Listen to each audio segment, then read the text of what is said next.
Ассаламу алейкум ва рахматуллахи ва баракатух. Бүгін біз сіздермен Алла Тағаланың көркем есімдері жайлы айтып бастаймыз. Жалпы, ең бірінші бүгінгі дәрісте біз не нәрсені білуіміз керек? Бұл есімдерді білудің бізге қандай пайдасы бар? Және бұл есімдерге біз қалай иман келтіруіміз керек? Міне, бүгінгі кіріспе дәрісте біз осы жайлы айтатын боламыз. Пайғамбарымыз, Алланың оған игілігі мен сәлемі болсын, Инна лиллахи тис'ан исман ми'атан илля вахида. Мән ахсоха дахулал джаннах. Алла Тағаланың 99 есімі бар. 101сіз. Кімде кім оны ахсоха деп келеді хадисте, яғни санаса, жаттаса, онда ол жәннатқа кіреді дейді. Осы жердегі ахсо сөзін ғалымдар әртүрлі түсіндіреді. Яғни тек қана жаттап қою жеткілікті ме, әлде қалай деген. Сонда ғалымдар айтады. Бірінші, бұл түсіну, тану дейді. Яғни осы есімдерді біз түсінеміз және сол есімдер арқылы Алла Тағаланы танитын болсақ, онда жәннатқа кіреді деген дейді. Ал екінші, ғалымдар айтады, кімде-кім осы есімдерді қолданып, дұға ететін болса, жәннатқа кіреді деген. Үшінші, бұл ахсоха деген сөздің мағынасы хадистегі амал ету.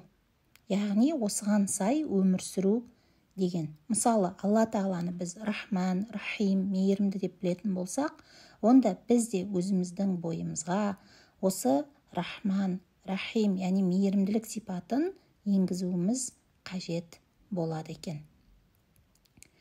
Және де Алла Тағаланың кешірімді, мейірімді, немесе естуші екен есімін білгеннен кейін, бізде әрбір сөзімізде абай болу керек болады екен. Себебі бұл амал ету болып саналады. Яғни тек қана біліп, таблица бойынша жаттап алу жеткіліксіз болып табылады екен. Және де жалпы ғалымдардың айтуы бойынша Алланың есімі 99-бен шектелмейді. Бұған дәлел қиямет күні Алла Тағала бұл дүниеде білмеген есімдерін маған үйретеді, мен сонымен айтамын дейді. Онда 99 есім деп неге хадисте келді дейтін болсақ, жалпы Алла Тағала құлдарына жеңілдік қалады. Ең болмағанда осы 99 есімін жаттап алса екен, осы 99 есім арқылы мені таныса екен деп бізге тағы да жеңілдік қалаған екен. Өйткені одан да көп есімі болса, пенде жаттауға еріну мүмкін еді. Немесе бір ғалымдардың айтуынша, бұл 99 есімі бүкіл есімдерінің ішіндегі ең деген есімдері. Сондықтан да осы есімдерді ерекше атап кеткен дейді. Енді бұл есімдерге иман келтіргенде, сенген кезде біз қандай нәрсені ұстануымыз керек? Біріншіден, Алланың есім сипаттарын біз тек Құран мен сүннеттен ғана үйренеміз. Яғни ешқандай ғалым отырып, Алла Тағаланы давайте былай атайық, ол мынандай ғой деген секілді өздерінің ойынан шығармаған. Тек қана Құранда келген және пайғамбарымыздың хадистерінде келген аттарды қолданған. Екіншіден, Алла Тағала естуші, көруші деген сияқты, мысалы, біздің ақылымызға сиятын есімдермен сипатталған кезде біз оны ешкімге ұқсатпаймыз. Себебі Алла Тағала ешкімге ұқсамайды және елестетпейміз. Мысалы, Алла естейді десе, ол құлақпен ести ма, ол мынандай ма, очки таға ма деген сияқты адамға ой келмеу керек. Себебі шайтан аузубилля Алла Тағаланың өзі жайлы бізге Алла Тағаланың былай айтқанда болмысы жайлы неше түрлі ойларды алып келуі мүмкін. Осындай кезде біз білуіміз керек. Алла ешкімге ұқсамайды, біз Алланың өзін елестетпейміз. Алла Тағаланы біз есім сипаттар арқылы және айналадағы жаратылысқа қарап біз таниды екенбіз. Яғни Алланың өзі жайлы емес, ғалымдардың айтқандай жаратылысы жайлы ойлаңдар деген. Келесі, Алла Тағаланың есімдерінің барлығы көркем. Яғни бір есімі бір есімнен артық емес. Және де ол есімдер белгілі бір уақытта күшейіп, белгілі бір уақытта әлсіремейді, және белгілі бір уақытта пайда болған жоқ. Алла өзі бар ма? Сол кезден Алланың бойында осы есім сипаттар бар екен. Біз мысалы айта алмаймыз, Алла тағала басында ашушаң еді, сосын барып мейірімді бола бастады деген секілді, адам секілді Алла тағала өзгермейді екен. Алла тағала әрдайым осы есім сипаттарға лайық болған. Осы есім сипаттар Алла бар кезден, былай айтқанда біз білеміз, Алла белгілі бір уақытта пайда болған жоқ. Алла қашаннан бар, сол кезден бастап бұл есім сипаттары Алланың бойында бар. Ал Алла тағала белгілі уақытта пайда болған жоқ, оны баршамыз біледі екенбіз. Енді әрине кейбір дұғаларда кейбір есімдері арнайы келген, біз соны ғана қолданамыз, бірақ барлық есімі Алла тағаланың көркем екен. Яғни Алла тағаланың бір есімдері жақсы, ал бір есімдері жаман, бір есімдері әлсіз, бір есімдері күшті деп біз айта алмайды екенбіз. Сондай-ақ Алла тағаланың әр есімінің мағынасы бар. Мүмкін қазақшада немесе басқа тілде біз оның толық мағынасын бере алмауымыз мүмкін, бірақ Алла тағаланың есімдерінің мағынасы болмауы мүмкін емес. Мысалы, кейде біз адамдарға ат қойған кезде ол есімнің мағынасы болмауы мүмкін, ал Алла тағаланың әрбір есімінің мағынасы бар екендігіне біз иман келтіруіміз қажет. Сондай-ақ Алла тағаланың кейбір есімдері жұп-жұп болып келеді. Оның өзінде де бір артықшылық бар екен. Ғалымдар айтқандай, ол есімдер бір-бірін толықтырады, және сол толықтыру арқылы Алла тағаланың жаңа сипаты пайда болады дейді. Және біз ол есімдерді сол жұп-жұпымен пайдалануымыз абзал болып табылады екен. Сондай-ақ мұсылманның сенімі Алла тағаланың есімдерін білумен толық болады. Біліңіздер, Алланы танымайынша, Алланы дұрыс танымайынша біздің иманымыз кәміл болмайды. Таухид деген сөзді көпшілігіңіз естіген боларсыздар. Яғни ислам дінінің мақсаты таухид деп айтамыз, Алла тағалаға ғана құл болу. Яғни осы таухид екі нәрседен тұрады екен. Бірінші, ол Алланы тану, және Алланы танығаннан кейін оған құлшылық ету. Яғни Алланы танымай біз оған құлшылық ете алмаймыз. Алланы танымай біз құлшылық ететін болсақ, онда біздің құлшылығымыз дұрыс болмауы мүмкін екен. Бірақ бірінші Алланы танып алайын деп уақыт кетіріп алмаймыз. Құлшылық ету барысында біз Алла тағаланы тануға әрекет жасауымыз қажет болады екен. Енді Алла тағаланы танудың қандай пайдасы бар? Бұл көркем есімдерді білген кезде бізге қандай пайда келеді деген сұраққа тоқтайық.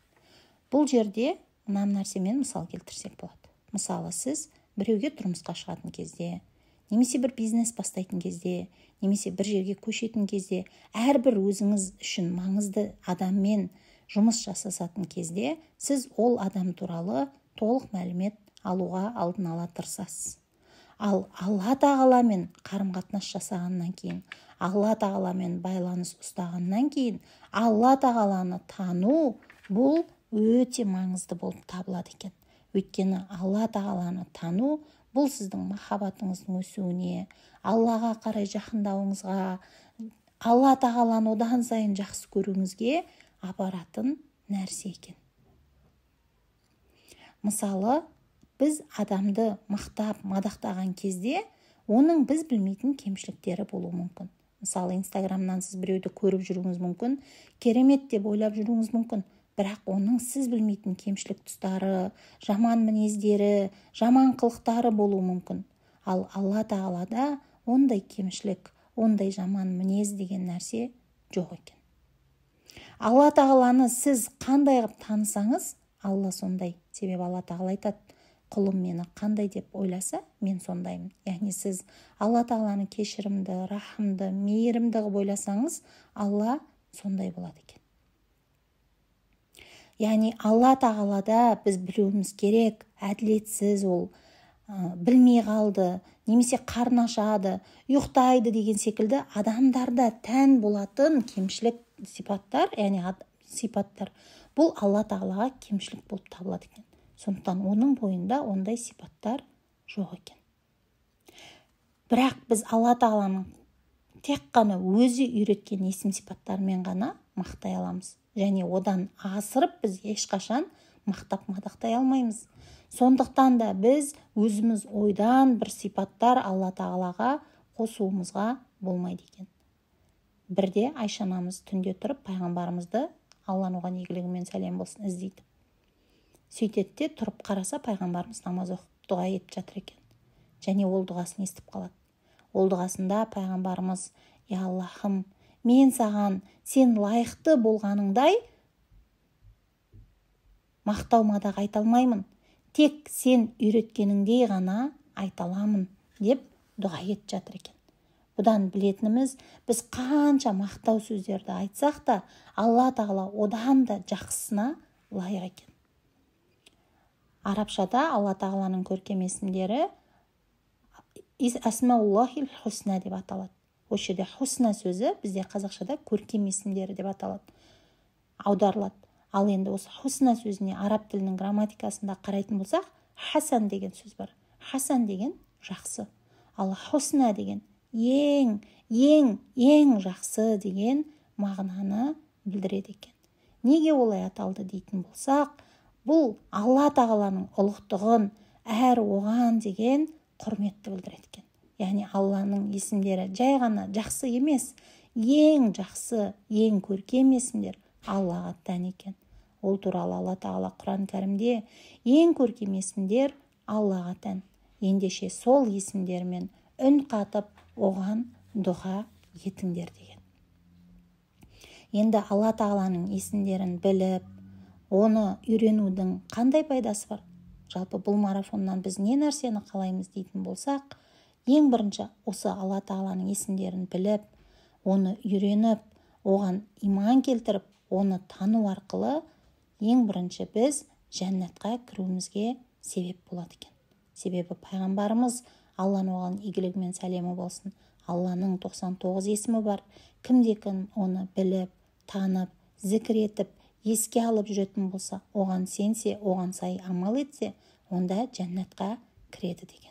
Міне, ең бірінші біздің мақсатымыз Алланың көркем есімдерін білудегі, бұл өмірімізге енгізіп, сол арқылы жәннатқа кіру. Екіншіден, бұл есімдерді білуіміз біздің дұғаларымыздың қабыл болуына себеп болады екен. Өйткені Алла тағала Құранда осы көркем есімдермен сұраңдар деген. Ал Алла тағаланың, Алланың елшісінің дұғасына қарайтын болсақ, ол былай деп дұға ететін болған: «Я Алла, барлық мадақтың сенікі екендігі арқылы сұраймын. Сенен өзге Құдай жоқ. Уа сый беруші, уа көктер мен жерді жаратушы, уа ұлылық пен шексіз жомарттықтың иесі. Уа мәңгі тірі, мәңгі өздігінен тұрушы» деп бір кісінің дұға етіп жатқан пайғамбарымыз естіп қалады. Сонда пайғамбарымыз мынау Аллаға дұға қылса, жауап беретін, қажетін сұраса, қажеті өтелетін ең ұлы есімі арқылы дұға қылды дейді. Сондай-ақ пайғамбарымыз бір мешітке кірген кезде бір кісінің тәшәһудта, намаздағы отырыста: «Я Алла, сенің Алла, бір әрі жалғыз, тумаған әрі туылмаған, мұңсыз және теңдесің жоқ екендігің арқылы сұраймын. Менің күнәларымды кешіре көр. Шын мәнінде сен кешірімшіл әрі өте рахымдысың» деп дұға етіп жатқанын көреді. Сонда пайғамбарымыз: «Оның күнәсі кешірілді, оның күнәсі кешірілді, оның күнәсі кешірілді» деп 3 рет айтқан екен. Және де Абу Бәкір пайғамбарымызға келіп: «Я Алланың елшісі, маған бір дұға үйретіңізші» деген кезде пайғамбарымыз: «Уа Аллахым, шындығында мен өз-өзіме көп зұлымдық қылдым, ал күнәні өзіңнен басқа ешкім кешіре алмайды. Мені өзі жаныңда жарылқаумен жарылқап, рахмыңа бөле, расында сен аса кешірімдісің, әрі ерекше мейірімдісің» деп дұға етуді үйреткен екен. Бұл дұғалардың барлығында біздің көретініміз Алланың елшісі Алла тағаланың есімдерін қолданып дұға еткен екен. Себебі бұл біздің дұғаларымыздың қабыл болуына, күнәларымыздың кешірілуіне себеп болады екен. бұл дұғаларды мен сіздерге телеграмға жіберемін. Келесі, бұл есімдерді білу бізді Алла тағаламен таныстырады. Ал енді сіз Раббыңызды таныған сайын оған жақындамауыңыз мүмкін емес екен. Раббыңызды таныған сайын сіздің оны жақсы көрмеуіңіз мүмкін емес екен. Себебі кейбір адамдарды жақсы таныған сайын, оның қасында жүрген сайын, оның мінезін білген сайын біздің көңіліміз қалуы мүмкін. Сырттай оны жақсы көріп жүргенмен мүмкін қалмайды. Бірақ Алла тағаланы білген сайын сіздің оған деген махаббатыңыз арта түседі. Одан деген қорқынышыңыз бен үмітіңіз арта береді екен. Және де адам біреуден қорыққан кезде одан қашып, оның көзіне түспеуге тырысады. Ал Алладан қорыққан адам керісінше көбірек құлшылық жасап, оған жақындауды қалайды екен. Сонымен қатар Алла тағаланың есімдерін білудің келесі пайдасы бұл Алланың махаббатына ие болу екен. Яғни сіз Алла тағаланың көркем есімдерін біліп, Алла тағаланы жақсы көріп, сол есімдермен атап, сол есімдермен дұға етіп оны шақырған кезде Алла сізді де жақсы көре бастайды екен. Оған дәлел пайғамбарымыздың бір сахабасы әр намазында Ықылас сүресін оқи береді екен. Сонда басқа адамдар келіп пайғамбарымызға шағым айтады. Ол кісі намазда бізге имам болды және тек қана Ықылас сүресін оқи берді деген кезде пайғамбарымыз одан не үшін олай жасайтынын сұраңдар дейді. Сонда ол сахаба, бұл Ықылас сүресінде Алла тағаланың көркем сипаттарының барлығы айтылған, сондықтан мен осы сүрені оқуды жақсы көремін дейді. Сонда пайғамбарымыз оған Алла да сені жақсы көретіндігін жеткізіңдер деген екен. Яғни Алланың есім сипаттарын білу арқылы біз Алланы жақсы көреміз. Ал Алланы жақсы көріп оған жақындау арқылы біз Алланың махаббатына ие болуымызға себеп туындайды екен. Сонымен қатар Алла тағаланың есім сипаттарын білудің пайдасы бұл біздің басымыздағы қайғы қасіретіміз бен уайымымызды кетіріп, оны қуанышқа айналдырып, жүрегімізге тыныштық нәсіп етеді екен. Себебі пайғамбарымыз қатты қиналған кезде «Ла илаха иллаллахул азимул халим, ла илаха иллаллаху раббул аршил азим» деген секілді Алла тағаланың есімдерін оқитын болған. Және Али радиаллаху анхуды да мазасыздық басқан кезде осындай дұғаларға үйреткен екен.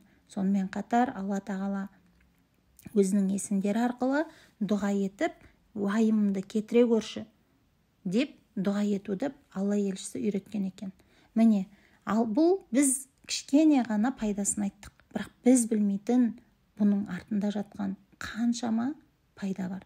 Сондықтан әрбір есімін білу арқылы біз Аллаға жақындаймыз. Ал Аллаға жақын болған құлының міндетті түрде дәрежесі өсіп, абыройы арта береді. Алла тағала осы марафонымыз бізге пайдалы етсін, ары қарай үйреніп, тереңінен біліп, өзіне жақындауды баршамызға нәсіп етсін. Ассаламу алейкум ва рахматуллахи ва баракатух.